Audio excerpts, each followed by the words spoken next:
Renungan harian dan ilustrasi. Tuhan itu penolong dan perisai kita. Seorang raja tidak akan selamat oleh besarnya kuasa. Seorang pahlawan tidak akan tertolong oleh besarnya kekuatan. Mazmur 33 banding 16. Menjadi seorang pemimpin berarti memiliki kekuasaan. Seorang presiden memegang kekuasaan atas negara yang dipimpinnya. Seorang raja berkuasa penuh atas rakyat dan kerajaannya. Namun, harus kita akui bahwa besarnya kuasa seseorang tidak bisa menjamin bahwa ia akan aman 100%. Oleh sebab itu, berbagai upaya dilakukan untuk menjaga dan melindungi seorang pemimpin.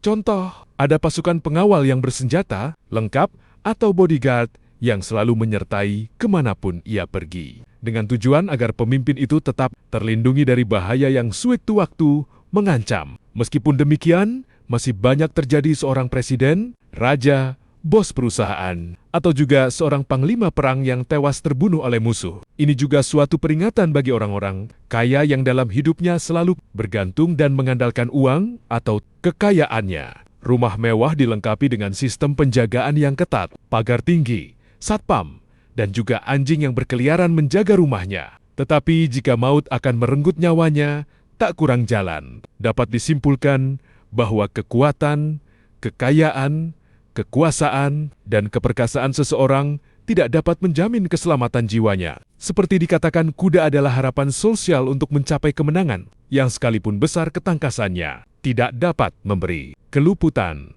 Ayat 17. Tenaga sekuat apapun dan senjata secanggih apapun yang kita miliki, jika kita tidak mempunyai hati yang takut akan Tuhan, semuanya sia-sia. Jadi, takut akan Tuhan adalah syarat mutlak untuk memperoleh keselamatan, terutama keselamatan jiwa dan kehidupan kekal.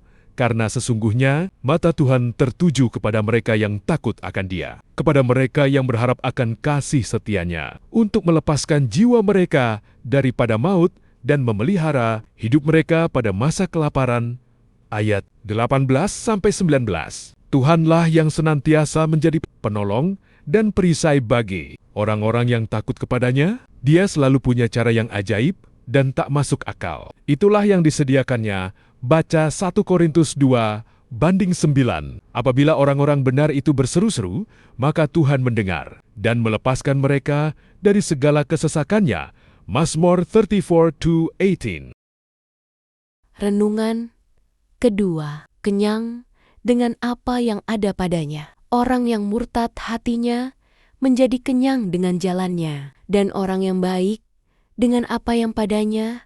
Amsal jam 14:14. Kenyang berarti menghilangkan rasa lapar dengan makanan yang banyak baca, cukup sesuai porsi, dan sebisa mungkin kualitasnya baik. Orang yang melarat kehidupannya mencukupkan dirinya dengan apa saja yang bisa menutupi rasa lapar, walau kualitasnya tidak dipertanggungjawabkan. Orang yang murtad hatinya adalah mereka yang tidak peduli pada pedoman hidup bersama, apalagi pada perintah Tuhan.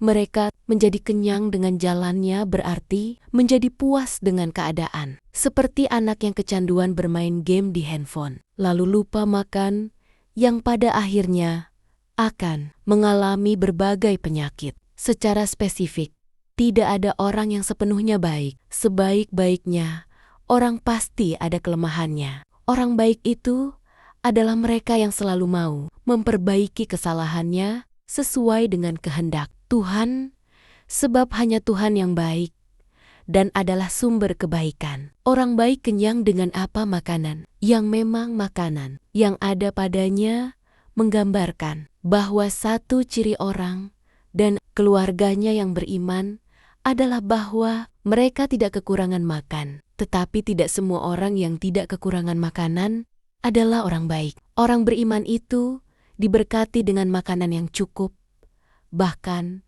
berkelimpahan, yakni makanan yang baik dan menyehatkan. Karena semua yang diciptakan Allah itu baik, dan suatu pun tidak ada yang haram jika diterima dengan ucapan syukur. Sebab semuanya itu dikuduskan oleh firman Allah. Dan olah doa 1 Timotius 4:4-5.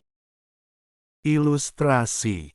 Karyawan yang jujur. Di sebuah kantor perusahaan riset, seorang karyawan sedang menyelesaikan proyek analisis data yang sangat besar. Proyek ini sudah berjalan selama 3 bulan, dan hari itu adalah tenggat waktu terakhir untuk mengumpulkan laporan akhir kepada direksi sebelum rapat pemegang saham. Sejak pagi, sistem komputer kantor mengalami gangguan jaringan yang parah, membuat proses pengolahan data melambat.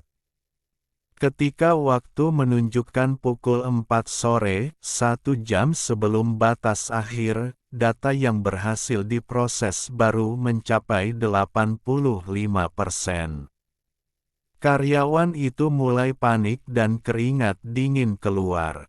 Melihat kepanikan itu, seorang rekan kerja senior di sebelahnya mendekat dan memberikan saran. Salin saja data dari proyek tahun lalu untuk mengisi 15% sisanya. Ubah sedikit angkanya agar terlihat cocok. Direksi tidak akan sempat memeriksa sedetail itu dalam rapat besar nanti. Yang penting kamu kumpul tepat waktu dan terlihat bekerja keras. Saran itu sangat menggoda. Jika ia mengikutinya, ia bisa pulang tepat waktu, bebas dari stres, dan laporan dianggap selesai. Namun, ia tahu tindakan itu adalah manipulasi. Jika data palsu itu digunakan dan dijadikan dasar keputusan perusahaan, dampaknya bisa fatal bagi masa depan bisnis mereka. Meskipun taruhannya adalah teguran dari atasan karena terlambat, karyawan itu memutuskan untuk menolak saran tersebut. Ia tetap membiarkan sistem memproses data yang sebenarnya, meskipun itu artinya ia harus melewati batas waktu. Tepat pukul 5 sore, laporan belum selesai.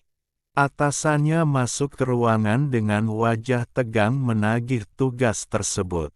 Karyawan itu dengan jujur mengakui bahwa laporannya terlambat 15% karena kendala teknis dan ia menolak memasukkan data perkiraan demi akurasi. Atasannya sempat marah besar sore itu karena jadwal rapat menjadi berantakan. Namun, keesokan paginya, setelah data selesai diproses 100% dengan akurat, laporan itu diserahkan.